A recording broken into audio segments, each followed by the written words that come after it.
welcome back to our channel. Once again, yours truly, your narrator and voice actress for this channel. My name is Jem, and my co-voice actor here. Randall here! Yes, and as promised, lagi nga po tayong may kayanggaw of the day. At siya ay si Sino yan? Jewel Jen Libo. Ayun. At siya ay galing pa rin sa, yung comment na to galing pa rin sa storya ni Rose. Dahil napakaraming aral na napulot doon, kaya naman umisa pa tayo ng pili doon. At ito ang sabi niya. Hi Miss Jem and Sir Randall. Grabe, napasubscribe, like at comment talaga ako. By the way, unang kwento nyo palang ito na narinig ko. Sobrang ganda. Ang dami kong natutunan sa kwento nyo today. Watching from Riyadh, Saudi Arabia. Taray. By the way, ang lesson learned na nakuha ko sa kwento ni Rose ay huwag tayong maging sakim sa yaman o material na bagay na hindi naman para sa atin o karapat-dapat sa atin. Dahil naniniwala ako pag gumawa tayo ng hindi maganda sa kapwa, babalik sa atin ito ng doble. Kaya dapat alam natin o pag-isipan ng gawing actions o desisyon sa buhay natin dahil lahat ng yon ay may consequences. Ika nga sa isang quotes na nabasa ko, ang buhay ay parang chess. Bawat maling galaw, may katapat na pagsisisi sa huli. Yun lang po at maraming salamat kung mabasa niyo man ito. Isang napakalaking karangalan ang mapansin niyo ang comment ko. Jewel from Riyadh. Congratulations, Jewel. Talaga naman taray, may pa-chess pa, no? Totoo yun. Kailangan pag-iisipan ng bawat galaw. At ayun na nga, Rendel. Ang ating kwento ngayong araw Sino ay ba to? tungkol kay Bill. Si Bill, okay. Bill at si Celestine. At ayun na nga mga kayanggaw, humanda na kayong kiligin at kilabutan sa istorya natin ngayong araw.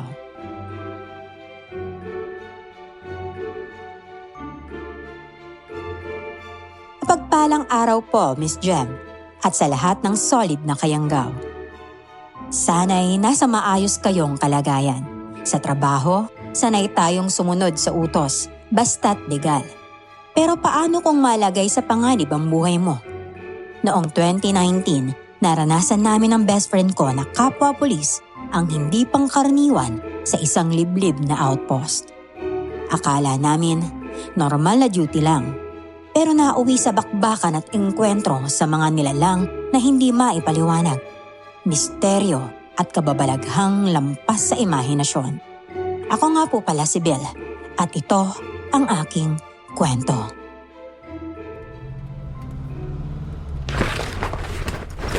Hoy, Celestine!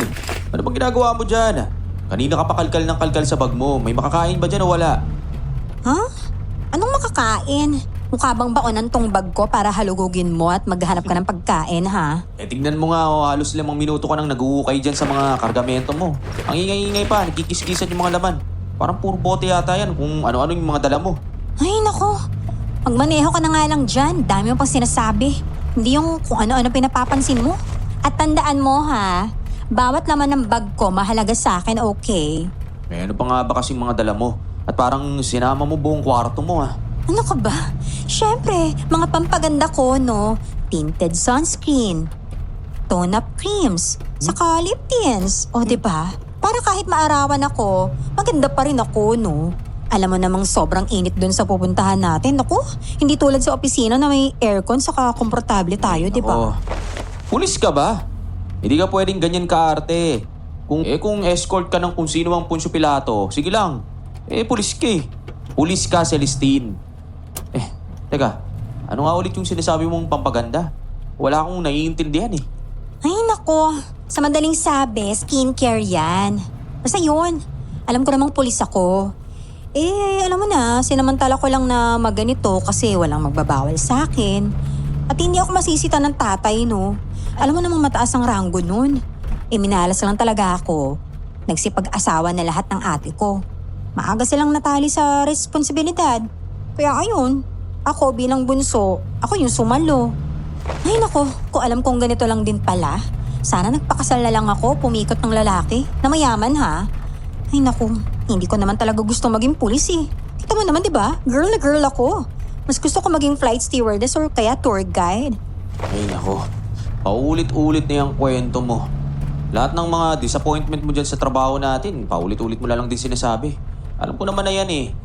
Hindi bagay na ganyan ka palagi sa oras ng duty natin kahit nasa labas pa tayo. Hindi formal tignan. At mag-iingat ka dun sa pupuntahan natin. Baka mamaya kung ano pang mangyari sa'yo. Dayo tayo ron.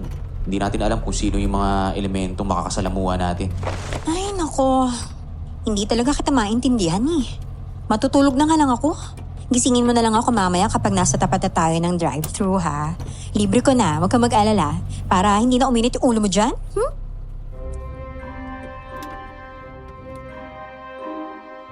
Sobrang close namin ni Celestine. Halos hindi na mapaghiwalay. Marami na kaming pinagsamahan, pati sa training noon. Magkasama kami. Mahaba ang biyahe, kaya bumili na ako ng pagkain para hindi na kami hinto ng hinto sa karinderya. Isang bilihan na lang.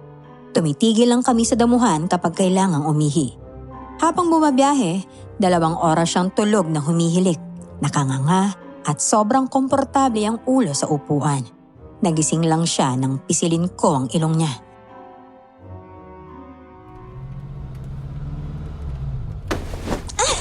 Hoy! Ano ba yan? Sira ulo ko talaga, Bill, no? Bakit mo ba pinisil yung ilong ko? Gusto mo talaga akong patayin na hindi makahinga, ha? Kilala kita. Alam kong tulog mantika ka. Hindi ka magigising sa simpleng topic lang. Kaya ayan nagganap ako ng paraan. Gumana naman Kakainis. Alam mo nang natutulog yung tao, manggugulo ka pa. Ay nako. Bakit mo ba ginawa yun? Tanghali na Kailangan na natin kumain. Ayaw mo ba? Aba, bumili ka nga na makakain, ha? Hindi libre yan ikaw magbabayad nito. Ikaw mismo nagsabi. Oo na, sige na.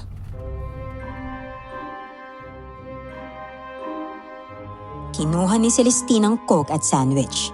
Tuloy-tuloy lang ako sa pagmamaneho nang makita ko ang crossing. Semento pa rin ang daan sa una. Pero pagligo ko sa kaliwa, pababa na. Hanggang sa lupa na lang ang tinatahak ng sasakyan. Mabato ang paligid. Bigla na lang may itim na pusang tumawid sa harap. Kaya napapreno ako ng napakalakas. Mabuti na lang, naka-seatbelt kami.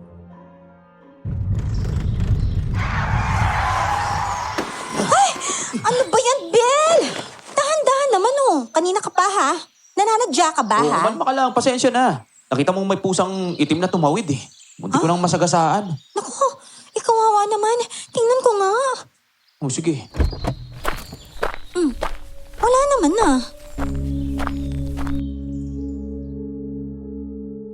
Napalingon kami sa may balete sa kaliwa ng daan. Nandoon ang itim na pusa. Nakasilip, nanlilisik ang mata. Nakakatakot kahit maliwanag pa. Sa inis ko, pumulot ako ng bato para batuhin sana. Pakiramdam ko, may mali talaga sa hayop na yon. Hoy! Ano ka ba? Huwag mo naman batuhin yung pusa. Kawawa naman Anong kawawa? Imuntik na nga tayong madisgrasya dahil dyan Sa amin, alam mo ba, malas yung mga ganyang pusa. Lalo na kung humarang sa daanan. Ibig sabihin nito, hindi tayo dapat tumuloy. O kailangan balik rin natin yung mga damit natin para makaiwas sa malas. Ano? Sigurado ka ba dyan? Hoy, bagong era na tayo, Naniniwala ka pa rin sa pamahiin? Makaluma mo naman. Tara na, umalis na nga lang tayo rito. Oo, sige, pero balik rin mo yung suot mo. Mula sa loob, dapat nakalabas yung etiketa para iwas ang malas. Ayoko nga makasabay sa kawirduhan mo, Ikaw na lang. Bahala ka. Kung ayaw mo, hindi kita pipilitin, pero maiwan ka rito Maki-hitchhike ka na lang o kaya sumama sa ibang mga driver. Ako ang driver dito, kaya ako masusunod, Nakakainis ka talaga. Hoy! Huwag ka sisilip, ha? Dudukutin ko talaga yung eyeballs mo pag nahuli kitang tumitingin dito. Hoy! Walang magkaka-interest dyan. Katawan mo parang pinaglihi sa banga. Wala kang kahugis-hugis yan. Aba, sira ulo ko talaga, ha? Hoy, kaysa naman sa mga tipo mong payat na parang natuyot ang dugo sa sobrang putla, Na sobrahan sa gluta. Sino nga ba yun? Yung Divina? Ako, natural yung kaputian ko at malaman. Sigurado masasatisfy ko yung kung sino mang lalaking makaka-performance ko sa kama, Ganun Sige nga, subukan natin mamaya pagdating sa... Aba! Aray ko naman! Sumampa ka na nga! Nagpatuloy ang biyahe. Sa awa ng Diyos, nakarating kami ng walang aberya. Mahaba ang biyahe kaya pagod na pagod kami. Nang tingnan ko ang mapa sa phone, malapit na kami sa bahay ng kapitan. 5:00 na ng hapon nang makarating kami.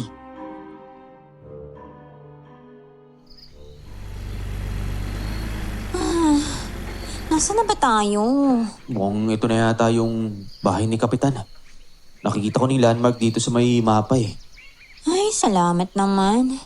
Grabe yung biyahe Gusto ko na lang humiga eh. Ngalay na ako. Lakas magreklamo Parang ikaw yung nagmaneo. Eh bakit? Hindi ka naman nagsabi na magpalitan tayo sa pagdadrive, no? Dapat, may masaya ako mamaya. Ay naku, sakit pa naman ang likod ko. Siya, sige. Gagawin kong sipit ng alimango yung mga daliri mo mamaya. Sige ka. Mukha mo. Magandang hapon. Kayo na ba yung bagong toka sa outpost? Opo. Kayo ba yung kapitan dito? Oo. Ay, napunta kayo ng hapon halika na muna kayo. Magpahinga na muna kayo sa bahay ko. Bukas na lang siguro kayo ihatid namin sa outpost. Sige po. Siya nga po pala. Partner ko po si Celestine. Ako po si Bill. Hello po. Ako si Kapitan Dindo. Mabuti at maaga kayo. Delikado pa pag naabutan kayo ng dilim. Dito kasi, 6:00 pa lang ng hapon. Nagsasara ng mga bahay. Maraming di kilalang gumagala. Uso pa ang salvage kaya pinag-iingat ang lahat. Talaga ho? Grabe. Kahit saan pala may mapanganib pa rin talagang lugar. Oo. Tara na, pumasok na kayo at magpahinga.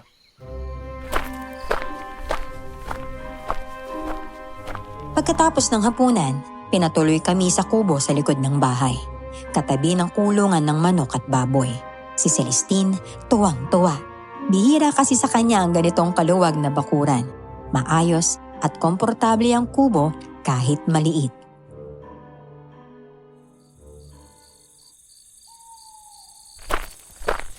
Kung may kailangan kayo, tawagin nyo lang ako Katapat lang naman namin kayo Sige po. Maraming salamat po. Sige na, magandang gabi. Salamat po. Bill, alam mo, ngayon lang ako nakapunta sa ganito katahimik na lugar. Huwag kang pasigurado. Minsan, mas delikado ang tahimik. Ha? Ang lalim naman nun, ha? Matulog na tayo. Maaga pa bukas.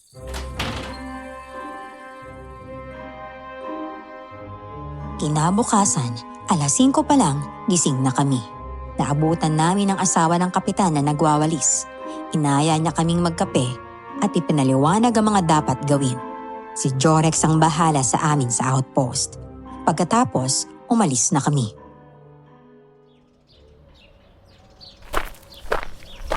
Oh, ito pala yung papabili ko ha. Babayaran kita mamaya, okay? Oh, ano to? Salad. May pipino pa. Uy, kailangan nating pagkain na tumatagal. Kalahating kilo pa talaga. Ano to? Hindi na lang ako kakain, no? Yung iba gagamitin ko sa muka. Mainit kasi dito eh. Naku, kaartihan mo talaga. Sige na, pumasok ka na. Babalik ako, ha? Sige, maglinis muna ako. Namili ako, mga rekado, isda, at iba pa. Pagbalik ko, hapon na.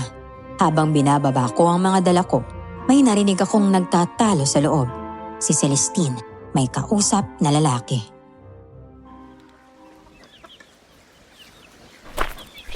Sigurado ka bang pulis ka? Sa itsura mo parang galing ka sa sayawan. Pink na pink pa yung suotan mo. Tiyan mo. Ay naku, manahimik ka nga. Kanina pa kita tinatanong, hindi ka naman makasagot ng maayos. Oh, ikaw din. Baka mamaya modus mo lang yan, oh. May kabit ka lang na pulis, no? Ano? Hoy, sige. Ipapakita ko sa'yo kung sino ako. Tingnan mo yung ID ko. Oh, totoo nga. Ano? Kulit mo kasi eh. Anong nangyayari? Sino siya? Pasensya na po. Jorex po pangalan ko, tanod po ako dito. Hindi lang kasi ako kagad naniniwala. Minsan kasi maraming nanloloko dito. Sige. Huwag kang mag-alala, Jorex. Kami nang bahala. Maloko lang talaga yung si Celestine. Aba? Oo, tama na. Sinabihan ko na kasi. Bakit ganyan ang suot mo? Sobrang hapit, oh. Magbalik ka nga dun. Nakakainis ka talaga.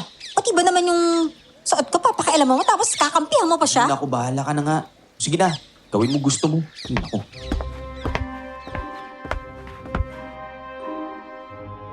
Padabog na pumasok si Celestine sa loob ng outpost. Pagtingin ko, may isa pang maliit na silid. Parang tulugan. Plywood lang ang dibisyon. Sa kanan ng kwarto at sa kaliwa naman ang maliit na espasyo. May 2 upuan, mesa at mga notebook. Parang logbook ng mga mapapadaan dito.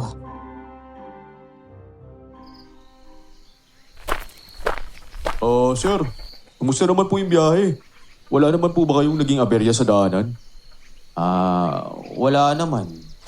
Di ba na lang sa munti kami makabangga ng pusa kahapon? Sa totoo lang, maganda rito sa inyo, no? Presko ang hangin, maliwalas. Talagang berdeng-berde ang paligid, ano? Opo, lalo na po sa umaga. Sigurado matutuwa kayo kasi sobrang lamig pa dito. Pati yung tubig na galing sa batis, malapit dito. Ako talagang presko-presko.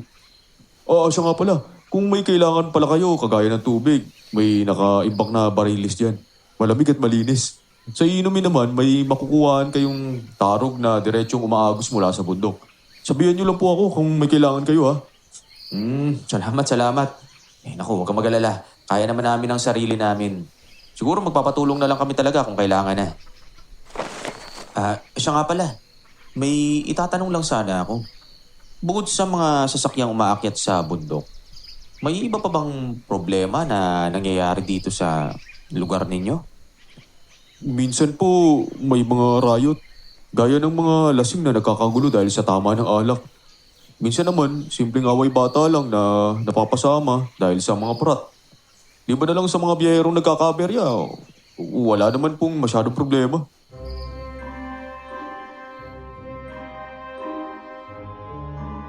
Napansin kong medyo nautal si Jorex. Pero binaliwala ko na. Maya-maya, lumabas si Celestine. Nakaputing t-shirt at itim na shorts. Mas disente na kaysa sa hapit na hapit niyang bestida. Inirapan niya lang ako bago nagsali ng tubig. Mula 3:00 hanggang 5:00, may dumaraan. Tumatango lang kami bilang hudyat. Maliban sa malalaking sasakyan na kailangang inspeksyonin, baka may dalang bawal.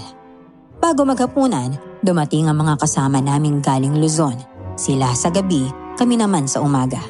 Kinagabihan,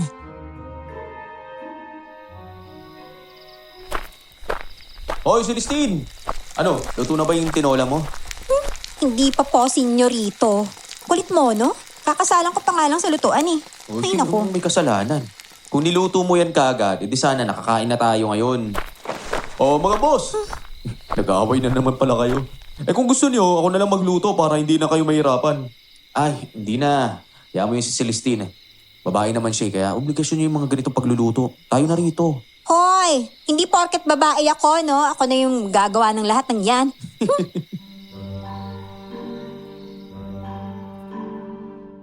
Napatingin kami ni Jorex kay Celestine. Napatigil siya. Tapos biglang umalingasaw ang sobrang nakakasulasok na amoy.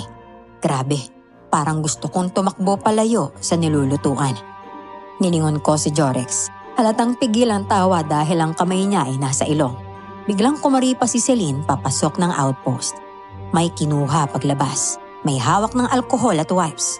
Magewang-gewang habang tumatakbo. Halos malaglag ang mga dala. Nagkubli siya sa damuhan hanggang magsihawi ang mga talahib sa dinaraanan niya.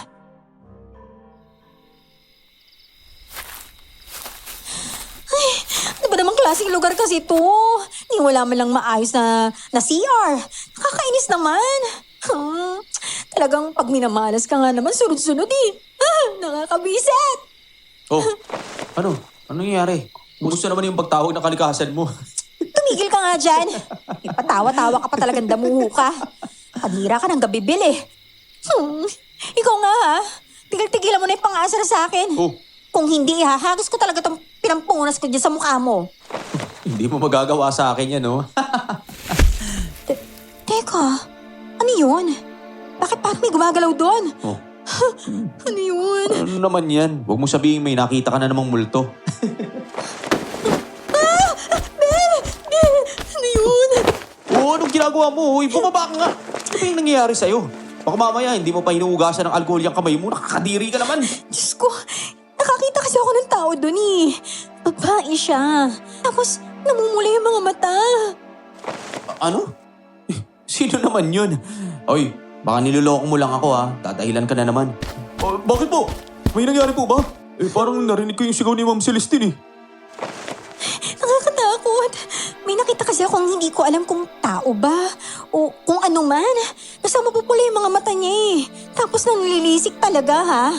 Basta mukha siyang babae. Mahaba yung buhok. Doon doon sa damuhan. Ano po? Sige, sandali. Titignan ko lang po. Wala naman ah. Naku, ma'am, mukhang guni-guni mo lang yun ata, ma'am.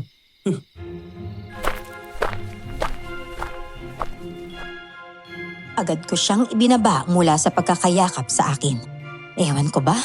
Noong mga sandaling yon, parang biglang bumagal ang oras. At ramdam ko ang pintig ng puso namin na tila nagsasagutan. Medyo weird pakinggan pero alam kong wala naman akong gusto sa katrabaho ko. Pagkababa ko sa kanya, saka lang siya napayuko at mahina siyang humingi ng dispensa.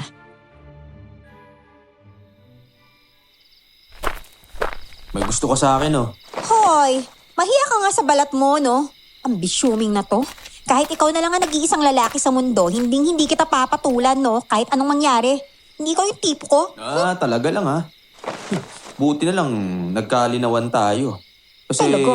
baka mamaya umaasa ka lang. Hoy, para sabihin ko sa'yo, hindi rin kita type no. Pero kung gusto mo, pwede naman nating subukan. Malay mo, mubra. Kahit na daanin na muna natin sa simple-simpleng padating. Uy! Mukha mo! Hoy! Asa ka pa? Isip talaga tumuntik na ako dun ha. Buti na lang nailagan ko. Ba't ka ba nang babato? Sira ulo ka kasi eh. Tiyak ka na nga. Pwisit.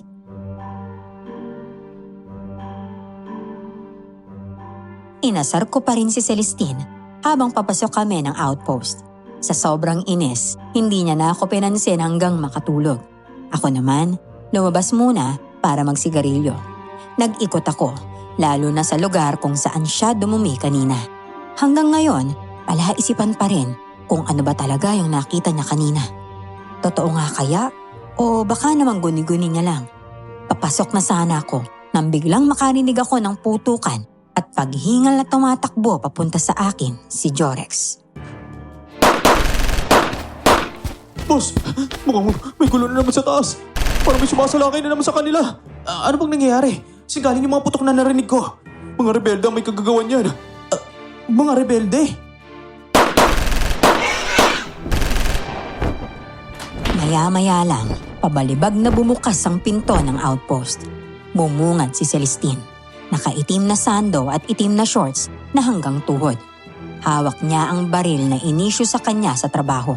At kitang-kita ang determinasyon sa mukha niya. Walang bakas ng takot. Malayong malayo sa itsura niya kanina nang napatalon siya sa akin. Tara, sumunod kayo sa akin. Alam ko kung saan banda nanggagaling yung mga putok na yon. Naunang tumakbo si Jorex paakyat sa kabundukan at agad naman kaming sumunod sa kanya.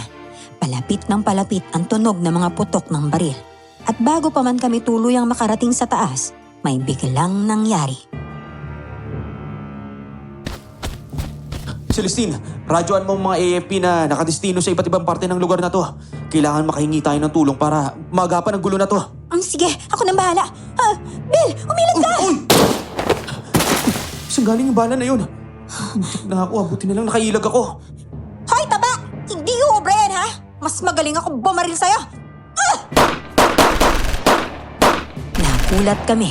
Biglang nagsulputan ng mga kalaban mula sa iba't ibang direksyon. Hindi na nakapagradyo si Celestine. Agad siyang nagpaputok at sumugod. Ang bilis ng lahat. Hindi ko mawari ang plano ng gobyerno. Dumami pa ang mga rebelde. Pinayuhan kaming tumabi kung gusto pa naming mabuhay. Paulit-ulit kaming magpalit ng magazine ng bala. Maiilap sila. Bandang huli, talikuran kami ni Celestine habang umaabante sila. Si Jorex naman walang magawa. Wala kasing armas. Naku, mukhang delikado tayo rito. Ano ang gagawin natin? Celestine, bantayan mo lang ako dito sa likod ko ha. Talasan mo ang mga paningin mo. Kung may kikilos ng kahinahinala, paputukan mo kagad. Sige, ako nang bahala. Ilang sandali pa, may isang rebeldeng biglang tinutukan ng baril si Celestine. Pero naunahan niya ito. Pinutukan niya ng bala ang kamay na may hawak na baril kaya nahulog iyon. Si Bill naman, pinagbabaril niya ang ilan sa kamay at tuhod. May mga bumagsak sa lupa habang ang ilan ay nagtakbuhan papasok sa kasulok-sulukan.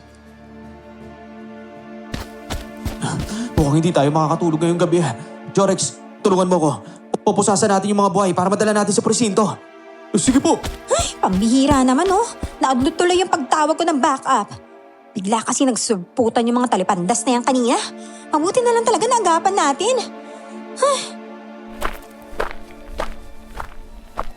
Niradyohan nila ang mga sundalong nakadestino malapit sa outpost. Pagdating ng mga ito, pinag-usapan ang nangyari at ipinaubaya na sa kanila ang mga nahuling rebelde. Hindi na sila nakialam pa dahil tungkulin iyon ng militar, lalo na sa kabundukan.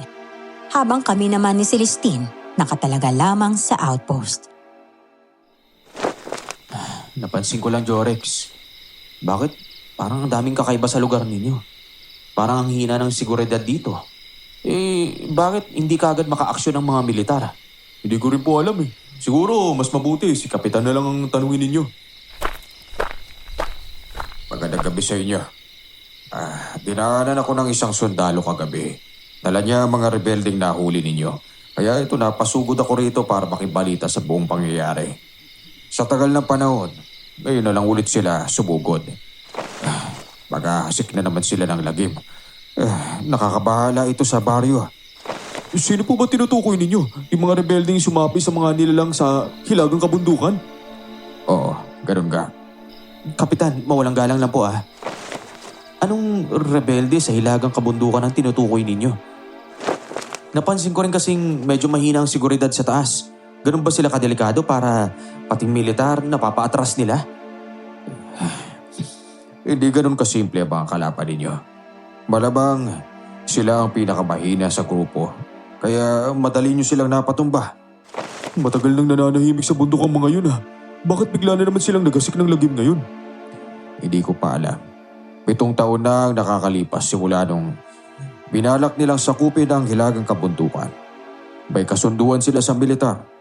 Mananahimik sila sa taas basta huwag silang mangingialam. Hayaan niyo po. Gagawa po ako ng paraan para malaman kung bakit sila nagkakaganyan.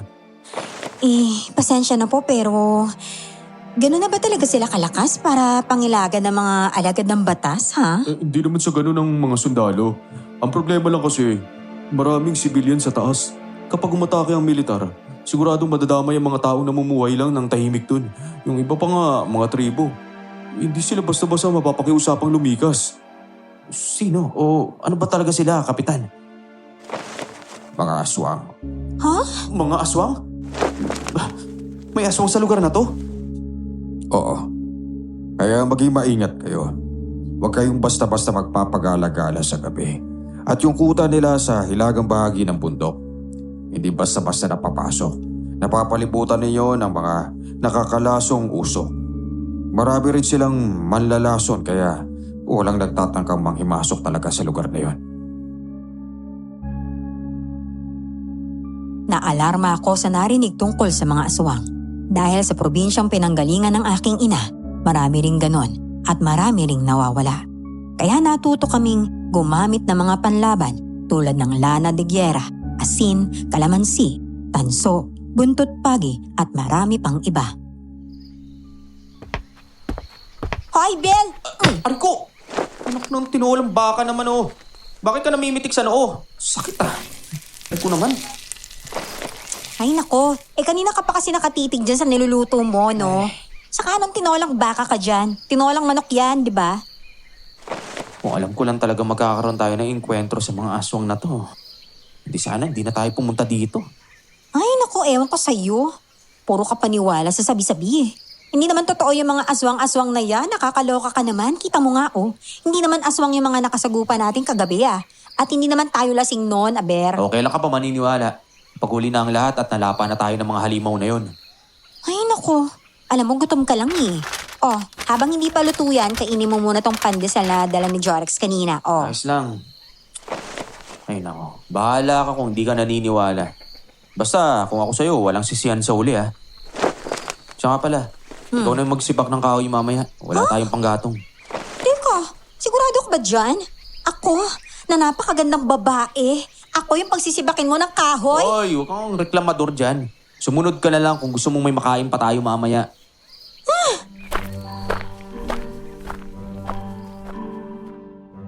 Balik trabaho kami matapos mag-agahan. Minatyagan ko ang bawat sasakyang dumadaan. Mukhang wala namang aswang. Hindi kumukulo ang langis sa bulsa ko. Bandang 5:00 ng hapon, kinuha ni Celestine ang palakol at pinagpuputol sa maliliit na piraso ang mga tangkay, sanga at iba't ibang uri pa ng kahoy na nakuha namin. Ma'am, ako na lang gagawa niyan. Magpahinga na lang po kayo ron. Ay nako, ipaubaya mo lang yan sa kanya. Malaki naman ang mga buto niyan eh. Kaya-kaya ni Celestine yan. Pero sir, Ay nako, ikaw Bella ha? May araw ka rin talaga sa akin. Seryoso ka ba talaga ipapagawa sa akin tong mga kalokohang to, ha? Uy, anong kalokohan na sinasabi mo? Hindi naman kalokohan yung pagsisiba ka. ay naku, nalilito na ako sa inyo. Oh, saka ikaw naman, Jorex. Huwag nang mamatsir ang tawag mo sa amin. Ilang linggo na tayo magkakasama. Para magkakapatid na nga tayo dito eh. Tawagin mo na lang kami sa pangalan namin. Ay sige, kung yan ang gusto ninyo. O sige, maghanap na lang po ako ng puso ng saging na isasawag mamaya.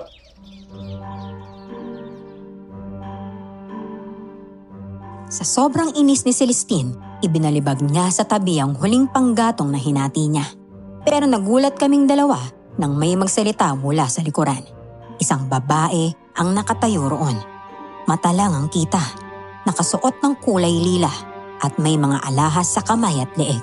Para siyang kabilang sa mga tribo at sa tindig pa lang niya, may kakaibang presensyang hindi maipaliwanag.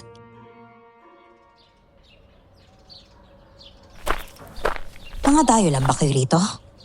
Para kasing ngayon ko lang kayo nakita eh. Oo. Bago lang kami rito. Kami yung bagong bantay sa outpost.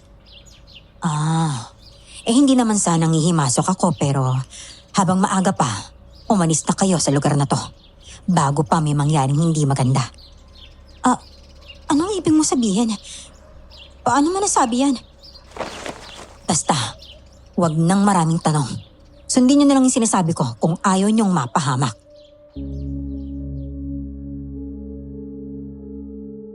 Nagkatinginan kami ni Celestine. Halata ang pagkalito sa mata niya. Pero lalo kaming nabigla nang muling tumingin kami sa direksyon ng babae. Wala na ito roon. Ay! Ano yun? Nandito lang yun kanina. Ang bilis naman nawala nun. Grabe, napaka-imposible namang nakalayo agad siya. Ano yun, nag-teleport? Marami talagang hindi pangkaraniwang nangyayari dito. Paano kaya kung magpalipat na lang tayo ng lugar? Ano ka ba? Hindi ganun kadali yun, no? At sino naman ang papalit sa atin, Aber? Alam mo naman na may nauna na rito. 2 buwan pa lang, umalis na rin agad. Oo nga, pero nakakabahala na rin talaga eh. Parang hirap tuloy magtiwala sa mga tao rito. Ay, nako. Alam mo, napapraning ka lang yata eh. Diyan ka na nga muna. Tumatak sa akin ang sinabing babala ng babae. Pinilit kong baliwalain na lang, kaso hindi talaga maalis sa utak ko yun. Lalo lang dumarami ang mga tanong sa isip kong hindi pa nabibigyan ng sagot. Sinabi rin namin to kay Jorex, pero nagkibit balikat lamang to. Kaya lang, nang titigan ko siya sa mga mata, nakita ko ang pagkabahala at pag-aalala, kaya hindi rin niya masabi. Huwag kayong mag-alala. Hanggat kasama niyo ako, walang masamang mangyayari sa inyo. Magtiwala lang kayo sa akin. Paano mo naman sabi yan? Kung kriminal lang sana ang kalaban, kaya pa eh. Pero hindi sila mga ordinaryong nilalang. Pwede tayong mapahamak. Alam mo, Biel, kaysa kung ano-ano yung pinag-iisip mo ha, mag-focus na lang tayo sa trabaho natin. Tama. Diba? Mas mabuting unahin na lang natin ang tungkulin natin, lalo na sa mga bandido na to. True. Paano kung bigla na lang umatake ang mga aswang na yan? Wala man lang tayong kalaban-laban. Nakabantay naman ako sa labas eh. Kung may mangyari man, aabisuhan ko kayo kagad. Problema na lang eh, baka may dumaan na bandido at manghingi ng pagkain. Tapos wala tayong maibigay. Hindi ko alam, ang gabing yun pala ang tatatak sa akin. Simula ng pagpaparamdam ng mga alagad ng dilim, mahimbing kaming natutulog nang bigla akong magising. May tumutulong langis sa noo ko. Ipinatong ko kasi yon sa mesa. Pero handa kung mayroong aswang. Tapos may narinig kaming tunog ng paniki. Pero sobrang kakaiba. Sobrang tinis, masakit sa tenga at nakakakilabot. Ay! Anong klaseng tunog ba yun? Sabihin mo nga sa akin, Bill. Ibon lang naman yun, di ba? Ibon lang yun. Natatakot ka na. Yan ang sinasabi ko sa'yo. Kailangan nating paghandaan to. Paano ka naging pulis kung tunog pa lang ng kakaibang hayop, nasisinda ka na? Ikaw nga rin eh. Halatang nanginginig ka na yun. Tingnan mo yung kamay mo. Hindi na ako nagsalita matapos masabi yon ni Celestine. Pero hindi lang dahil sa nilalang ng dilim, kaya nanginginig ang kamay ko. Sobrang lapit namin. Halos ramdam ko ang tibok ng puso namin pareho. Siya, tuloy-tuloy lamang magsalita habang nakaupo sa kandungan ko. May kakaiba tuloy akong naramdaman sa akin. Tumayo lang ito nang marinig namin si Jorex. Sumisigaw, parang may hinahamon sa labas ng outpost. Hoy! Kayo mga nilalang ng dilim! Magsilabas na nga kayo sa mga lungganing nyo. Wala akong panahon makipaglaro sa inyo. Teka, anong nangyayari? Teka, anong nangyayari? Anong klaseng ibon ba yan tininador mo, ha? Ang tawag doon ay tulabong. Wala lang, nangungulit lang. Minsan kasi kung saan nangingitlog yung mga yan kaya tinataboy ko lang. Kung pamilyar kayo sa ibong tumatapak sa likod ng kalabaw, parang ganun nga yun. Kung ordinaryong ibon lang yun, bakit mo naman sila tinawag na nilalang ng dilim? Sa kapaniki ba yung narinig namin kanina? Parang hindi naman. Oo, may paniki talaga rito. Sa tingin ko, mga alipores ng mga aswang yun kaya tinatawag talaga silang nilalang ng dilim. Huwag kayong mag-alala. Naitaboy ko na rin sila. Wala kayong dapat ipangamba. At malalim na rin ang gabi. Sigurado akong hindi na sila babalik. Parang may kakaiba kay Jorex noon. May tinatago. Pero dahil walang pruweba, binaliwala ko na muna. Mula ng gabing yon, inobserbahan ko na siya. Kinaumagahan, normal lang. 5:00 pa lang, gising na ako.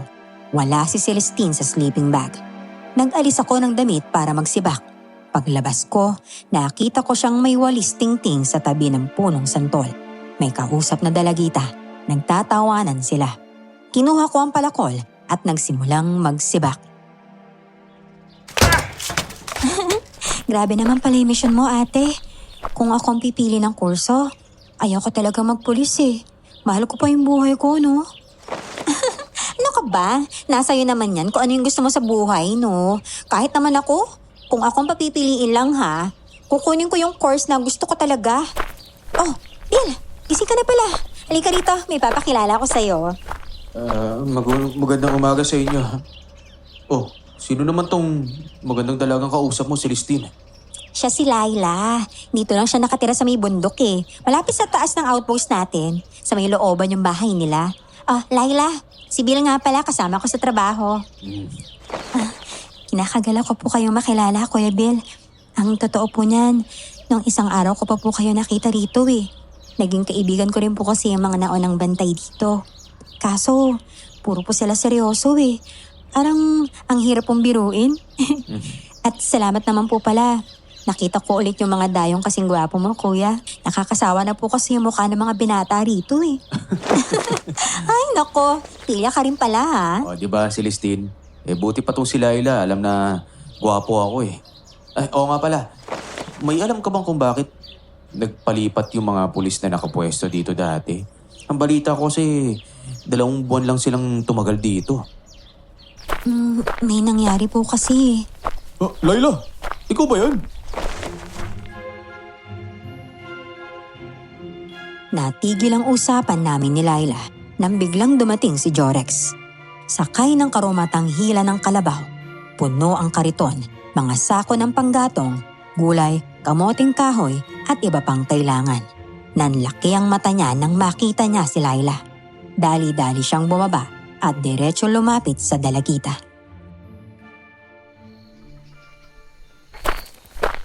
Oh, bakit ka pumunta rito? Anong ba to nila nanay? Syempre hindi kuya. Bakit ko naman sasabihin? Alam ko namang hindi nila ako papayagan pumunta rito eh. Naku, mag-iingat ka nga. Baka mamaya mahuli ka niyan eh. Puro ka talaga kalukuhan. Kailan ka ba talaga matututo? Ay, teka nga, Jorex ha? Magkakilala pala kayong dalawa? Oo. Nakababatang kapatid ko tong si Laila. Pasensya na po. Mukhang napaaga ang panggugulo niya sa inyo. Naku, huwag mo nang alalahanin yun, no? Hindi naman kami naabala. Sa totoo lang, mabuti nga at dumalaw siya eh. Alam mo ba, bagot na ako sa pagmumukha nitong si Bill, no? Uy, bakit? Uy, kala mo ba ikaw lang? Kuya, umuwi ka na lang muna sa bahay ha. Hinahanap ka na ron eh. Pati na rin ang mapapangasawa mo. Ayoko nga. Ay, naku. Hindi ko naman gusto ang babaeng yun. Pero baka mapahamak yung pamilya natin sa ginagawa mo kasi. Hindi mangyayari yun. Basta huwag kayong gagawa ng ikakagalit niya. Kuya naman, yung sinasabi ko sa'yo, bago pa may mangyaring hindi maganda. Basta bahala ka lang muna. Alam mo namang matagal ko nang kinalimutan ng mga yan eh. Alam na rin yan nila Itay at Inay. Kaya nga ako lumalayo eh. O sige na kuya, bago sumabog ka pa sa galit dyan. Ikaw na muna bahala sa mga kasama mo ha. Protektahan mo sila. Ayoko maulit yung mga nangyari dati, Ay, no? ano ka ba naman, Laila? Manahimik ka nga. Umalis ka na, sige na, umuwi ka na. Huwag yung ang dami mo pang sinasabi. Sige na, puntahan mo na lang ako rito kung talagang kailangan na. Mag-ingat ka sa daanan ha. Baka mamaya may makasagupa kang rebelde. O kaya mga aswang nakasabi nila. Huwag kang mag-alala sa akin kuya, kaya ko naman yung sarili ko eh.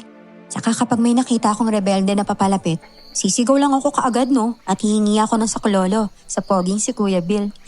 Sangayon ka ba doon kuya? Oo naman. O sige, alis na ako. Sige na.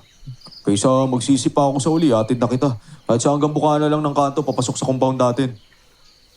Sige, kung mapilit ka kuya eh. Ay, nga pala. Kuya. Ibigay mo to sa kanila dyan ha. Suma na may latik yan, gawa ni inay. Sige, akin na yan.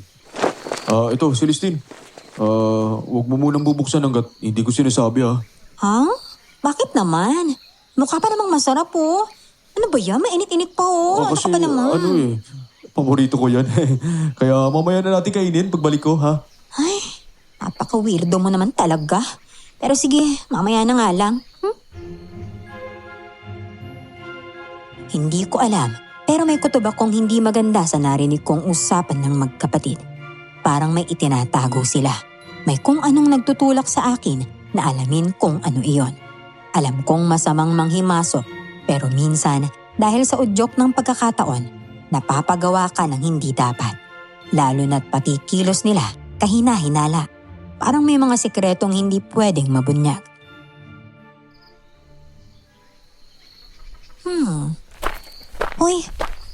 Hoy, bakit parang ang lalim naman ang iniisip mo, ha? Wala. Napapaisip lang ako. Bakit kaya hindi sinabi ni Jorex na meron siyang pamilya? Kaya nagkwento man lang tungkol doon. Di wala man lang tayong alam na mas malalim tungkol sa pagkatao niya. Baka naman hindi lang talaga siya mahilig magkwento, di ba? Pero alam mo, mas hindi pa natag yung loob ko doon sa kapatid niya eh. Bakit naman? Wala namang ginagawang masama yung bata. At saka mukha kang close pa nga kayo kanina. Hindi naman kasi yun yung punto ko, no? Wala akong problema sa pagiging madaldal niya. Medyo kakaiba eh, mahinihin pero madaldal, di ba? Ang weird. Saka ang bata-bata pa. Parang may pagnanasa pa sa'yo. Nako, nakalunok ka ba ng bato? Oo. Kumuha ka na ba ng mga nakumpiskang utot ng demonyo sa presinto bago tayo umalis? Ewan ko sa'yo. Paano mo nasabi yan? Alam mo, unang araw pa lang na nakita natin si Laila, ganyan kagad iniisip mo. Hindi eh, seryoso talaga ako ha. Iba kasi yung tinginan niya sa'yo, napakalagkit. Hindi mo man lang ba napansin yun? Hindi. Nakikipagbiruan lang naman yung bata. Alam mo namang medyo makulit siya eh. Grabe ko naman sa sinasabi mo, parang di naman makatarungan. Ay nako, basta. Babae ako, no? Alam ko yung ibig sabihin ng ganong tinginan. At saka, naku ba, wala sa edad yan. Yung nanay ko nga noon, 14 pa lang lumandi na at nakapag-asawa ka agad eh. Tapos 16 na taon bago nagkaanak. Diba?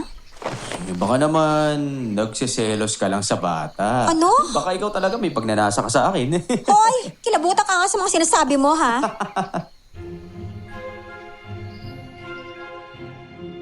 Normal lang naman na lumilipas sa mga araw at sa trabaho naman ay wala kaming nagiging problema.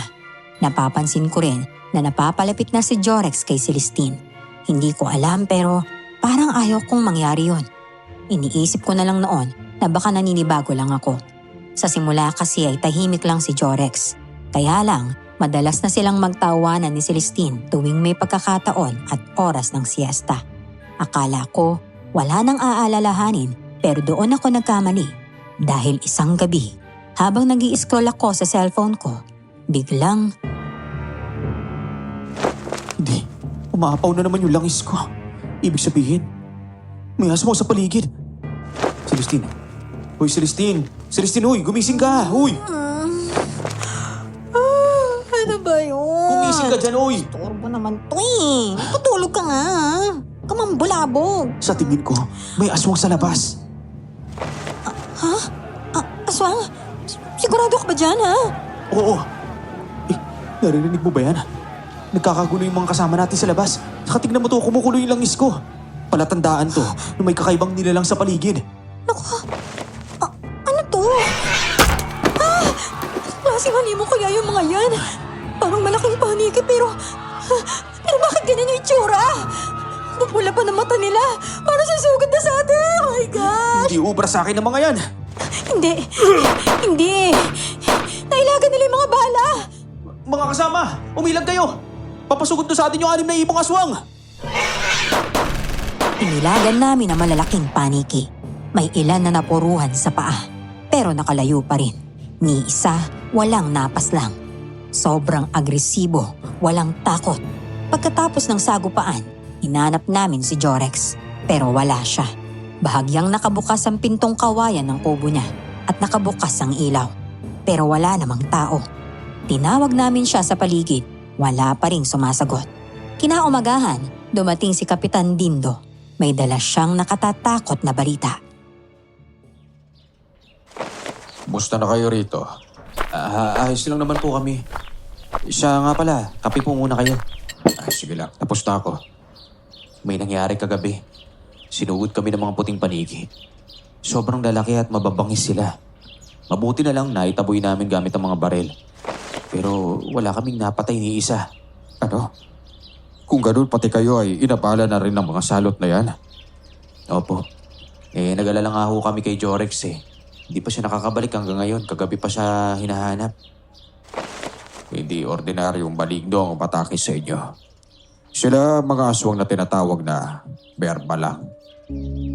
Taga-astral sila tuwing gabi at tagahanap na mabibiktima.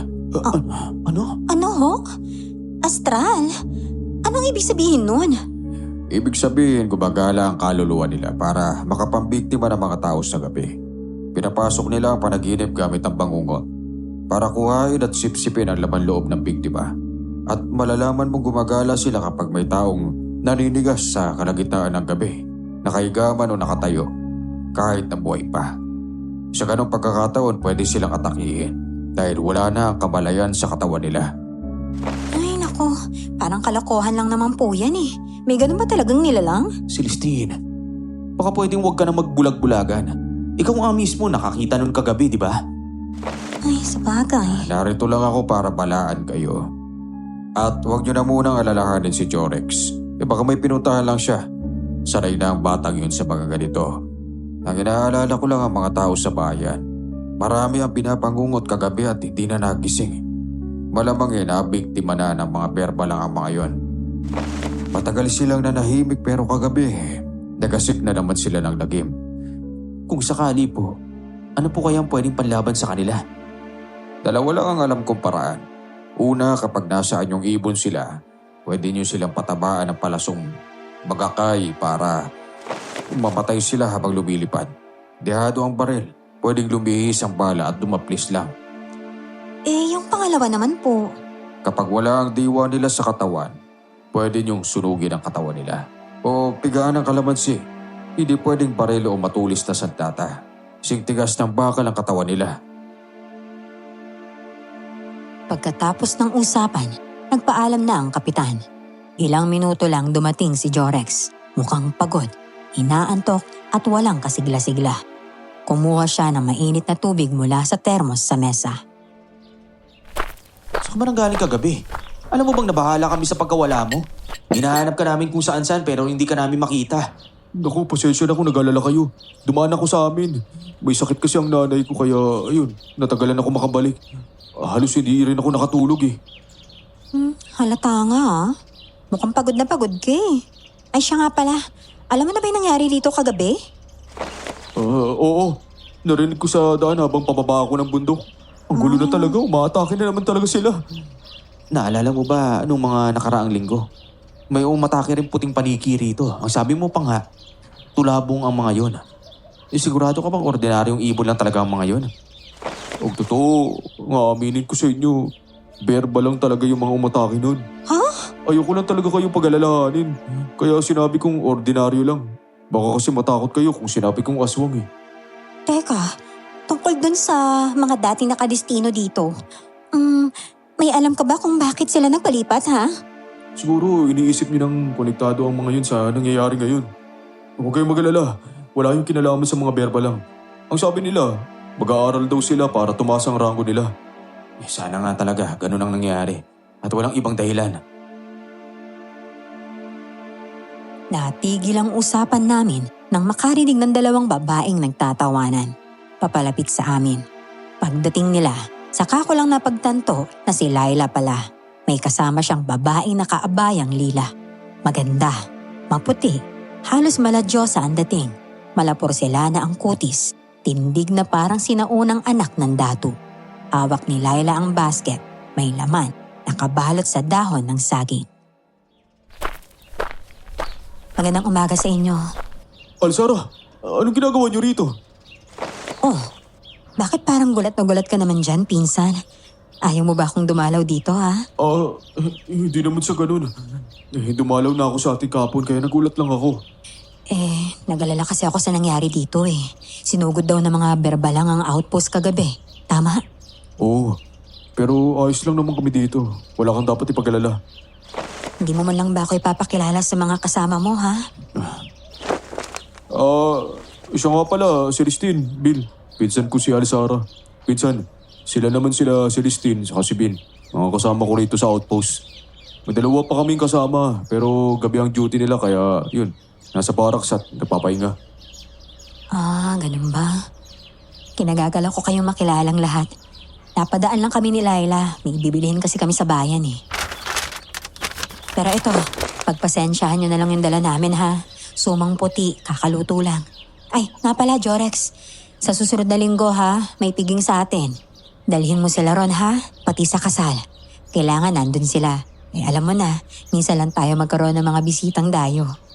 Sige lang, matagal pa naman yun. Marami pa tayong mas importanteng dapat unahin. Halatang hindi sila magkasundo. Pero ang isa pang nagpagulat sa akin ay ang tungkol sa seremonyang kasal nilang dalawa. Akala ko kasi wala nang gumagawa ng mga ganong bagay dahil moderno na ang panahon ngayon at sibilisado na ang mga tao. Kaya hindi na pwedeng magpakasal sa kalahi kahit sa iba't ibang tribo sa bansa. Kuya Bill, buti naman at ayos lang kayo. Alam mo, nung nalaman ko yun, sobra talaga ako nag-alala sa inyo. Nako. Sisiw lang sa amin yung mga aswang na yan.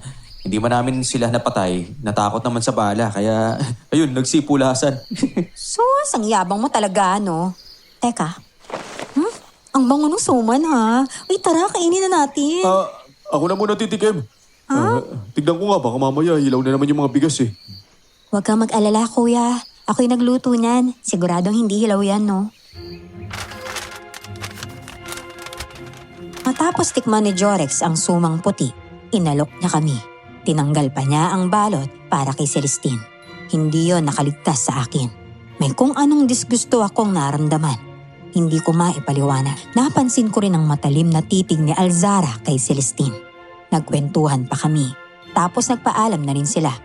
Pero bago umalis, may ibinulong si Alzara kay Jorex. Isa pa, hindi niya agad ibinibigay ang pagkain. Sa tingin ko, walang yanggaw dahil nilagyan ko ng kalamansi, pantanggal umay. Hoy, nandiyan ba si Jorex sa labas? Wala. Ang sabi niya, maghahanap lang daw ng halamang pamatay ng lamok sa gubat, diba? Bakit ba? Ito, huwag mong sasabihin kahit kanino Sa tingin ko may tinatagong sikreto si Jorex. Ha? Anong klaseng sikreto naman yun, ha? Pakiramdam ko, may kinalaman siya sa mga aswang na umatake sa atin. Teka, ano naman nasabi yan? May pruweba ka ba, ha? Yun ang aalamin ko. Marami na rin ako napapansin sa kanya kahit noon pa. Halatang halata sa mga kilos niya. Napailing si Celestine. Hindi sang-ayon, pero binaliwala ko. Maya-maya, nilamon ng dilim ang gabi. Nakatulog kami. Naalimpungatan ako. May tumutulo na namang langis sa kamay ko. Nasa gilid ng higaan. Narinig kong binabangungot siya. Umuungol. Niyugyug ko siya. Ayaw magising. Kinabahan ako. Alam kong inaatake siya ng berbalang. Dali-dali akong naghalongkat. Kumuha ng kalamansi. Sinugatan ko ang palad niya sa kapinigaan. Aray! Ano ba? Anong ginagawa mo? Bakit mo ako sinugatan? Loko-loko ka. Bakit mo ako pinagaan ng kalamansi? Ano ba? Inaan mo yung boses mo, Celestine. Kung hindi ko ginawa yun, baka patay ka na ngayon. Kumukulo ang langis ko. At sigurado akong nandyan na naman ang mga aswang. Ilang sandali pa, may narinig kaming pumapagaspas na pakpak sa labas. Bumagsak iyon sa lupa. Sa harap mismo namin, nagpalit ng anyo ang nilalang at lumitaw si Jorex. Sinasabi ko na nga ba, isa siyang berba lang. Delikado tayo rito. Naku, kailangan nating makahingi ng tulong kay Kapitan. Wag! Hindi tayo pwedeng humingi ng tulong sa kanya. Baka mamaya isa rin siyang aswang na nagpapanggap eh. Ngayong alam na natin kung sino ang kalaban, kailangan na natin maganda. Mag-ipon tayo ng mga panlaban para mapuksa sila. Teka, hindi kaya nabiktima na ng mga berbalang yung mga kasama natin sa labas? Grabe, hindi ko na sila naririnig oh. Baka binabangungot na rin sila. Sinilip ko si Jorex. Wala na siya sa pwesto. Dahan-dahan kaming lumabas ni Celestine. Niyugyog ang mga kasamahan, nakayuko sa mesa. Pero salamat sa Diyos, buhay pa sila. Hindi muna namin sinabi ang nangyari. Pag-iisipan pa ang susunod na hakbang. Kinaumagahan, maaga silang nagpaalam. May salo-salo raw. Hapon pa ang balik. Pinag-ingat ko sila. Pagtingin namin sa kubo ni Jorex, wala na naman siya. Celestine, ikaw na munang bahala rito Pupunta lang ako ng bayan. May ipapabili ka ba? Wala naman. Grabe. Ayaw talaga magpaawat ng mga kasama natin, no? Baka kung ano pang mangyari sa kanila dun sa pupuntahan nila eh. Hayaan mo na. Gusto naman nila yun eh. Sa bagay. Saka hindi natin pananagutan yun. Nagsabi naman tayo ng mga babala eh. Pwede ba ako makahingi ng tulong sa inyo? Diyos ko, nakakagulat naman kayo, Lolo. Bigla na lang kayo sumusulpot. Pakiusap, tulungan niyo ako. Ayoko nang sumama sa mga rebelding yun. Hindi ko na kayang sikmurahin ang mga ginagawa nila sa amin. Paano naman kami makakasigurong hindi kayo nagsisinungaling, Lolo? Baka espiya ka lang, ha? Baka mahulog pa kami sa patibong mo. Mamaya na ako magpapaliwanag. Basta itago niyo na muna ako. Maya-maya, may mga lalaking nakasalakot at kami sa Chino na papalapit. Malinis ang bihis, pero may isa, may baril sa tagiliran. Dali-daling itinago ni Celestine ang matanda sa kwarto. Tinanong kami kung may nakita kaming sugatang matanda. Ipinakita pa ang larawan. At siya nga iyon. Umiling ako. Sabi nila, kapag nakita namin, itaboy daw namin. Magnanakaw at masamang tao raw iyon. Napatango na lamang ako at umalis na rin sila kaagad. Pwede na ho kayong lumabas dyan. Wala na ho sila. Ano po bang pangalan nyo? Saka, bakit po ba kasi kayo nagtatago sa kanila, ha? Tawagin niyo na lang akong Maglito. Makakasapi ng mga rebelde ang mga yon. Pero hindi sila mga ordinaryo. Nasa ilalim sila ng pamumuno ng mga aswang na perbalang. Yung mga lalaking nakita nyo kanina, sila ang umiikot sa mga baryo para humanap ng mapipiktima. Para pagdating ng gabi, madali na silang kunin. Kasapi rin ba kayo ng mga rebelde, Mang Lito? Oo, pero marami sa amin ang gusto ng tumiwalag at magbalik loob sa gobyerno. Dahil naganganib na rin ang mga buhay namin. Kapag walang makain ng mga berbalang o walang maihanda sa pista nila, kami ang pinagdidiskitahan. Totoo po ba na sobrang delikado ng kuta nila, ha? Dahil daw sa lasong usok na bumabalot doon? Oo, iya. Naku, Pero may oras na nawawala ang lason. Tuwing Martes at Biyernes ng madaling araw. Yun ang sinasamantala namin para makatakas. Ngayon, nagtago kami sa isang maliit na kuweba. Pwede ba kayong magpadala ng tulong para masakluluhan ang aming mga kasama ng kapulisan? Kawawa naman ang mga kasama kong maraming buntis at bata doon. wag ho kayo mag-alala, ha?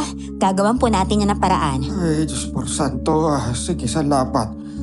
Babalik talaga ako bukas. Kakausapin ko muna ang mga kasama ko at ibabalita ko ang pag-asa namin galing sa inyo. Sige ho, Mang Lito.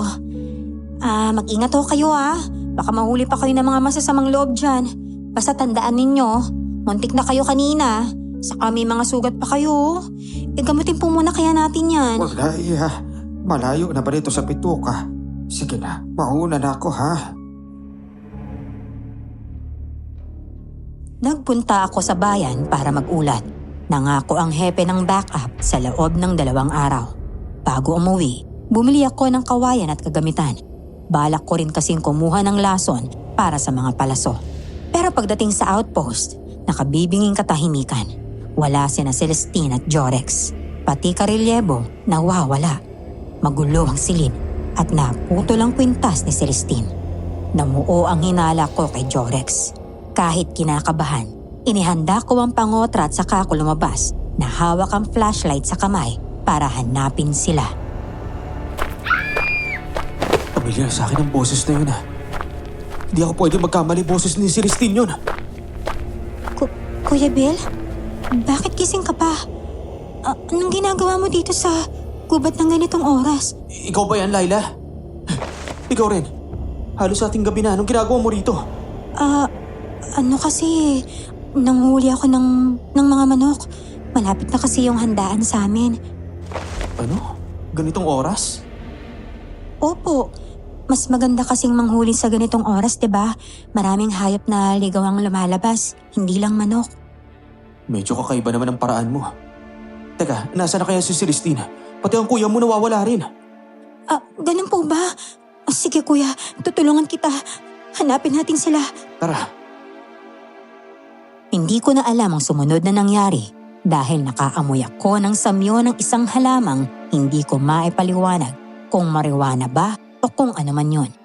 Dumilim ang paningin ko at pagdilat ko, naroon na ako sa isang lugar na hindi ako pamilyar. Parang isang uri ng kamalig ang kinapupwestuhan ko. Nakatali pa ang paa at kamay ko ng sobrang higpit at hindi ko matanggal. Pakawalan niyo ako rito! Nasaan ako? Sino nagtali sa akin dito? Huwag kang maingay. Baka marinig ka nila. Sino ko ba? Sino ba yung tinutukoy mo? Bakit ako nakagapos dito? Sino may gawa sa akin ito? Ang may gawa nito, ang pinsan kong si Laila. Ano? Kursunada ka ng isang yun eh. Gusto kanyang iharap sa mga magulang niya. Dito ka muna dinala dahil marami pang bisita sa kanila. Ipapakilala ka niya kapag nakaalis na ang mga yon. Kalokohan yan. Kayo rin bang nagpadukot kay Celestine at sa iba pa naming mga kasamahan? Wala akong kinalaman dyan. Si Celestine, nasa bahay ni na Laila. Hindi na makapaghintay si Jorex eh. Gusto niya itong gawing asawa dahil gusto na ng pamilya nila ng tagapagmana. Kaya ayun, minadali niya kahit may mga bisita pa. Hindi ko alam kung ano ang mararamdaman ko ng gabing yun. Parang hindi maproseso ng utak ko ang nangyayari. Hindi ako nagpahalata at naging mas mahinahon ako noon. Hindi ako naniniwala kay Alzara pero napagpasyahan kong magtiwala kunwari para makapag-isip at makapaghanda ako para sa pagtakas na gagawin ko at sa pagliligtas kay Celestine. Pwede mo ba ako tulungan makaalis dito? Parang awa mo na, sige na. Pinagbabantaan ako ni Laila. Nahawak ang patakasin eh. Hawak nila ang pamilya ko. Isa siyang berbalang. Aswang na nagaan yung puting paniki at nambibiktima sa panaginip. Huwag kang mag-alala. Susubukan kong gumawa ng paraan, ha? Pero sa ngayon, hindi ako makakapangako. Pagkatapos ng usapan, umalis si Alzara. Alam ko, isa siyang aswang. Sa amoy ng hininga at baliktad kong refleksyon sa mata niya, kumpirmado talaga. Hindi ko alam bakit hindi ko agad sinilip si Jorex noon. 2 gabi na ako sa kubo. May mga angil at ingay sa labas. Si Alzahara naman ang nagdala ng pagkain, mga prutas. Kinagabihan, may kaluskos. At biglang lumitaw si Mang Lito at Laila. Sinenyasan nila ako na huwag maging maingay. Kuya Bel, huwag kang maingay ha. Itatakas kita. Nasa si Celestine? Sabihin mo sa akin, ikaw bang may gawa ng lahat ng ito? Kuya, hinaan mo lang yung boses mo pakiusap. Baka mahuli tayo ni Ate Alzara. Huwag ka mag-alala, Iha. Kakampi natin si Laila. Patalik siya kaibigan ng anak ko. Kakalagan ka namin para mailigtas natin ang iba mo pang kasamahan.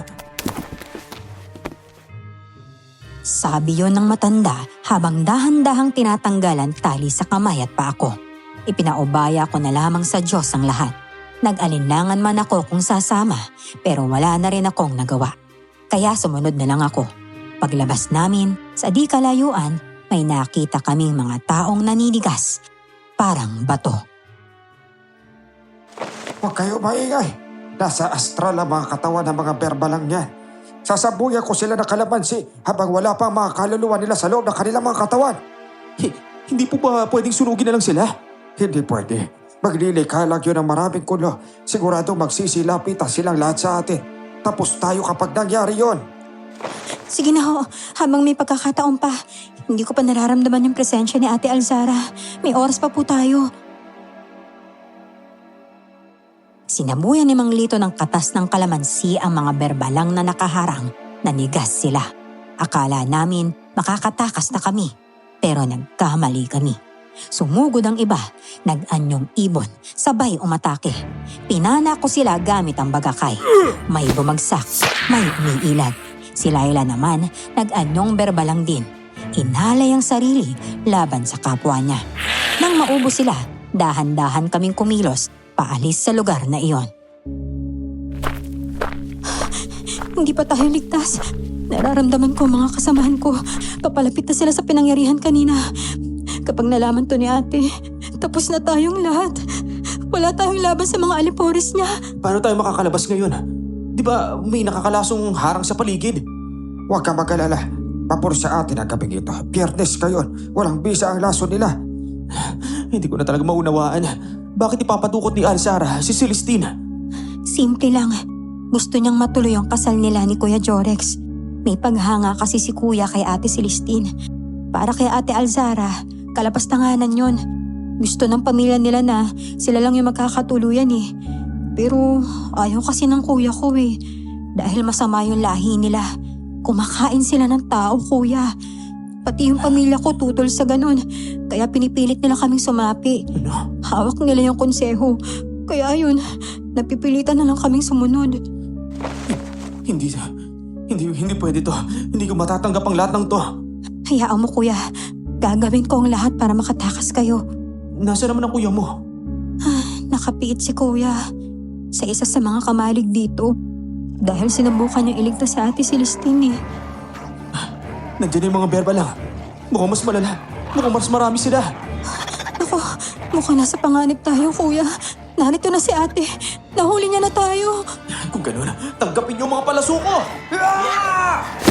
Anong magagawa mo, binata? Mas marami kami kaysa sa inyo. At ikaw, Laila, pinsan kita. Tinuring kitang kapatid, pero tinarigdor mo ako! Wala akong pakialam sa maruruming gawain mo at sa pamilya mo. Mas gugustuhin ko pang mamatay na lang na ipinaglalaban yung tama kaysa sumunod sa baloktot mong landas. Matapang kang bata ka, ha? Sige, labanan mo ako kung kaya mo. Kapag natalo mo ko, baka palayain ko pa ang mga bihag. Pero kapag ako ang nanalo, magpaparusahan ang buong angkan mo. Gagawin kong sahog sa handaan bukas ang mga dayong pulis. Kasama ang mga bihag para sa kaarawan ko. At kapag pumalag kayo, lilipulin ko ang buong angkan ninyo. Ang dami mo pang sinasabi. Sugod na! Yan lang ba? Parang kagat lang ng langgam ang mga tira mo sa akin, Laila. Galingan mo naman. Para masiyahan naman ako. Nagpambuno ang mga aswang. Nagkakalmutan sa ere ang mga anyong ibon nila. Maya-maya pa ay umikot si Alzara sa likod ni Laila. Saka ito kinalmot at kinagat ng napakalakas sa likod. Tumalsik ang kawawang dalaga bago bumalik sa dati nitong anyo bilang tao. Hubot-hubad siya. Nagpagulong-gulong siya sa lupa dahil sa sobrang sakit. Tumakbo kami ni Mang Lito sa kanya para alalayan siyang tumayo. Pasensya ka na, kuya. Hindi ko na kinaya. Ayos lang. Ginawa mo naman ang lahat para labanan ng baliw na babaeng yan. Kailangan nang matapos ang kasamaan sa lugar na ito. Ito, tikman mo ang lakas na kalamansi na sinunog sa balat mo! Ah! Akala mo ba hindi ko maiilagan yan, tanda? Nagkakamali ka. Dahil sa ginawa mo, ikaw muna ang uunahin ko! Ah! Bitawan mo ako! Ayop ko! Pinalibutan at iginapos kami ng berbalang sa isang malawak na espasyo. Kahit anong pagpupumiglas ko, wala. Sobrang higpit ng tali. Doon ko naisip na ito na yata ang katapusan namin kung hindi kami makalaban. At hindi lang pala 2 anyo ang kaya ni Alzara. Sa lupa, naging mabalahibong aswang siya. Mahahaba ang kuko at ang balahibo, halo ng itim at abo. Anong klaseng aswang yan, Laila? Bakit ang dami niyang anyo? Bukod sa lahing berbalang, may dugo rin siyang gabunan. Kaya niya magpalit-palit ng anyo. At yan ang dahilan kung bakit hindi kami makawala sa pamumuno niya, kuya. Naku, Wala na kayong kawala. Kaya ikaw, tanda, bibigyan kita ng 3 minuto para magdasal sa kung kanino mang Diyos-Diyosa mo. Patayin mo na ako ngayon. Ayos lang, pero sigurado akong may darating para tumulong sa amin. Para puksain ka! Hangal ka! Mang Lito! anong ingay yun? Tingnan mo, Laila. Maraming tao pa parating. May mga dala silang sulo. Sinasabi ko na nga ba, makakarating sila. Hoy, aswang! Katapusan mo na. Narito na ang anak ko at ang mga kasama niya. Ngayong gabi, ang katawan mo, pagpipiestahan ng mga mapapagis na hayop sa gubat kasama ng mga alipores mo. Mga traitor kayo! Pati ang anak mong babae, tumiwalag na rin. Hindi ako papayag na napastanganin niyo ako ng ganito! Sinenyasan ni Alzara ang mga berbalang. Sumugod ang mga nasa anyong ibon sa paparating na tao. Maya-maya, may mga tumakbo ring tao mula sa kabahayan sa kuta. May dalang itak. Sumabak sa laban, kabi-kabila ang saksakan at hiyawan. Magulo, madugo. Pinilit kong makawala sa tali at nang makawala ako, agad kong kinalagan si Laila. Kuya, hindi inaasahan ni Ate Alzara ang pag-ataking to. Nakita ko rin kasama sa sumugod yung mga magulang niya. Kaya walang tao sa kabahayan. Bantayan mo muna si Mang Lito, ha. Papakawalan ko si Ate Celestine at Kuya Jorek sa pinagkulungan sa kanila. Sige. Tara, Mang Lito. Kaya niyo pa bang tumayo? Ayos ka lang ba? Oo, huwag mo na akong alalahanin niyo. Tulungan natin ang mga bagong dating. Ngayon, makakaganti na rin ako sa pagpatay ng mga berbalang sa asawa ko. Ito na ang pagkakataon. Kung ganon, biktima rin pala ng berbalang ang asawa ninyo. Oo, noon mga ordinaryong rebelde lang kami na may galit sa sistema ng gobyerno. Pero isang araw, sa pilitan kami ipinasali sa pakap ng mga berbala. Naglaban ang asawa ko kaya pinatay siya ng mga aswang. Binuksan ko ang backpack. Salamat, hindi nawala. Kinuha ko ang mga nakakalasong halaman at inabot kay Mang Lito. Humulot kami ng matutulis na sanga, ginawang sibat, nilagyan ng lason. Isa-isa naming inasinta ang mga berbalang na sumusugod. Habang tinatamaan, nangingisay sila. Nagbalik sa anyong tao sa ere, umuusok at bumabagsak sa lupa hanggang tuluyang maging abo. Mukhang tihado tayo. Suwatan na rin ang mga kasama natin. Mga hayop talaga sila. Nung inakala naming wala ng pag-asa, Saka naman dumating ang backup na hiningi ko sa hepe nung nakaraang araw. Kasama nila si Kapitan Dindo. Tumulong sila at pinagbabaril ang iba pang mga aswang. Bumalik na rin si Laila kasama sina Celestine at Jorex. Tumulong na rin sila sa pagpuksa ng mga kalaban. Kaya lang, may nangyari. Habang nakikipagbuno si Celestine kay Alzara gamit ang sibat, hinawakan ni Alzara sa leeg si Celestine at itinutok ang mga kuko niya rito. Walang hiya ka! Bitawan mo nga ako! Pangit ka! Baho-baho mo! Weh! Dahil sa inyo, halos maubos ang lahi ko. Kaya bakit ko naman kayo bibitawan? Ba't sira ulo ka rin talaga, ha? Bakit mo ako sisisihin? Ikaw nga tong silosa at tandukot sa akin, di ba? Hindi ka nag-iisip? Hindi porket pulis kami at wala kaming alam sa mga Jurassic na tulad mo. Magpapatalo na kami, no? Peste ka! Itong bagay sa'yo! Mas mabilis pa rin ako sa'yo, hangal! Ngayon, sino sa atin ang talunan? Hindi na nakapagsalita si Alzara. Tinamaan siya ng sibat sa likod. Tumagos sa dibdib. Sumambulat ang dugo at bumagsak. Namatay. Kaunti na lang ang berbalang. Naubos din. Pinagsama-sama namin ang mga bangkay. Binuhusan ng gasolina. Saka sinilaban ng apoy. Umakyat ang maitim na usok sa langit. Pagkatapos, umuwi kami sa bahay ni Kapitan Dindo. May 2 pulis na nailigtas at tinulungan din ang mga sumusukong rebelde. Ay, grabe. Hindi pa rin ako makapaniwala, ha? Na nakaligtas pa tayo sa lahat ng nangyaring yun. Oo nga. Pasensya na talaga sa lahat ng nagawa ko. Nilihim ko sa inyo ang lahat. Ayoko lang magbago ang tingin niyo sa akin at lalo na nagigibigan ko na rin kayo. At oo, aaminin ko. Nagkagusto ako sa iyo, Celestine. Ha? Naku, huwag mo nang intindihin yan. Ayos na yun. Ang mahalaga, buhay tayong lahat, di ba? Pero, pasensya na rin ha. Hindi ko kayang suklian yung nararamdaman mo sa akin eh. Pero, pwede pa rin naman tayo maging magkaibigan, di ba? Talaga? Naku, kala ko magagalit ka talaga sa akin. Ano ka ba? Hindi, no? Ganito na lang. Pag may pagkakataon, irereto kita sa isa sa mga kaibigan kong wala pa ring asawa hanggang ngayon, ha? Nagtawanan na lang kami sa mga sinabing iyon ni Celestine. Pero mas nagulat ako sa sumunod na revelasyon ni Laila sa akin. Alam mo ba, Kuya Bill, best actress ako? Ha? Paano mo naman nasabi? Kasi naman, todo arte talaga ako eh. Nakipagkampihan pa ako kay Ate Alzara para lang madukot ka. Para lang hindi ka maihaw.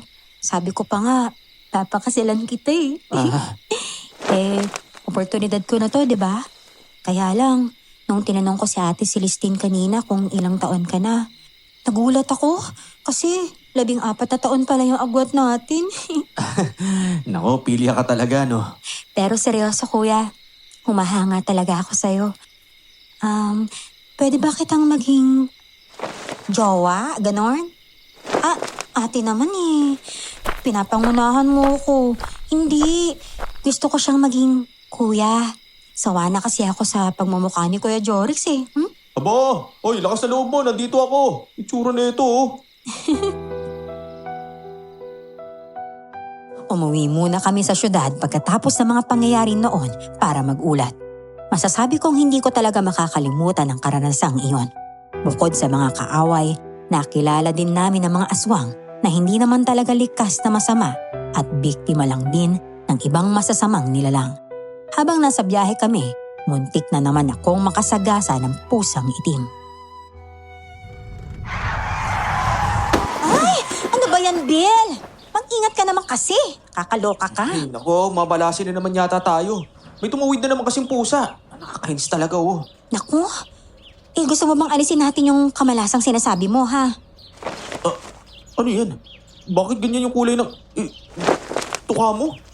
Anong tuka? Ano ko, ibon? Kakaloka ka? Pero, bagay naman pink. Pink yung lipstick ko. Pabor naman Ano naman yun? O sige, paprangkahin na nga kita. Ang slow mo eh. Kilala ko na yung ugali mo, no? Pag may gusto ka sa babae, pinapauna mo muna silang magsalita bago ka umamin. Di ba? Tulad nung ex mong katrabaho natin. Biel, alam kong may gusto ka rin sa akin, no? Hindi naman ako manhid. Kaya sige na, pagbibigyan kita. Ako na maliligaw sa'yo. Ano, payag ka ba? Ano? Diba? Joke ba to? Hindi. Seryoso ako, no? Ano? Nakinig ka kasi. Oh, Ako na magsasabi nito kasi alam kong torpe ka. Bill, mahal kita. Ano? Teka. Aminado naman ako, torpe ako dahil sa mga naranasan ko noon. Pero, sige, dahil ngayong nauna ka. Pero, hindi ko hayang ikaw ang manligaw, ha? Sigurado na ako sa babaeng gusto kong makasama habang buhay. At ikaw yun, Celestine. Talaga ba? Oh, pero may kondisyon, ha? Ha? Ano namang kondisyones yan? Gusto ko, huwag ka na gumamit ng ganyang lipstick. At huwag ka na rin magsuot ng mga hapit na damit, no? Gusto ko, ako lang ang nakakakita sa'yo ng mga ganyang ayos. Hindi pa pwedeng pagpapantasyahan ka ng ibang mga lalaki. Dahil talagang makakatikim sila sa akin. We were just kids, sharing earbuds. Grabe ang lahat ng iyon. Marami na akong babaeng hindi pinansin noon, kaya hindi ako basta nanliligaw. Kung may magtapat, saka ko lang pinapatulan. Pero hindi rin nagtatagal. Siguro dahil sa trauma ko. Pero kay Celestine, nagbago ako. Mula academy hanggang trabaho. Naunahan niya lang akong umamin. Pero ayos lang. Sa huli, tama naman ang pinili ko. Ngayon, 3 taon na kaming kasal. At 7 buwan ng buntis ang misis kong si Celestine. Hindi na rin kami nakabalik sa lugar na yon. Iba na ang destino namin. Aabangan po namin ang kwento namin sa channel ninyo. Maraming salamat po. Muli, ako si Biel. At ito ang aking kwento.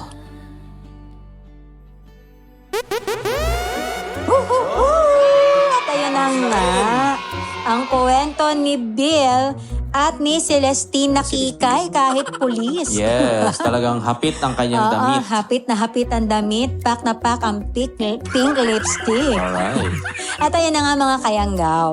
I-comment nyo lang sa baba kung ano yung favorite part ninyo, kung ano yung natutunan ninyo sa istorya natin ngayon. At Yeah. malay nyo, Oo, sila kayo ang mapiling mapili nating kayanggaw of the of day. the day. At syempre, huwag kalimutan ng LCS. Like, comment, and subscribe. Aray, may pa-acronyms. Yes. LCS. LCS palagi, no?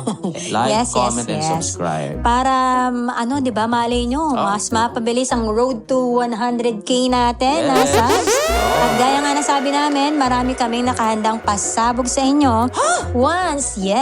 Once tayo ay mayroon ng 100K subscribers. Talaga? Yes. Yun, di ba? Oh. So, yun. Kita-kits ulit tayo, no? Sa susunod na ating episode. Maraming salamat po sa nakinig ngayong araw. And thank you. God bless. Thank you. See you on the next one.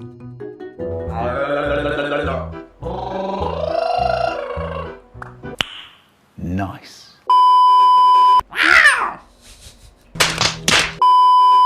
Ngayon alam na napit.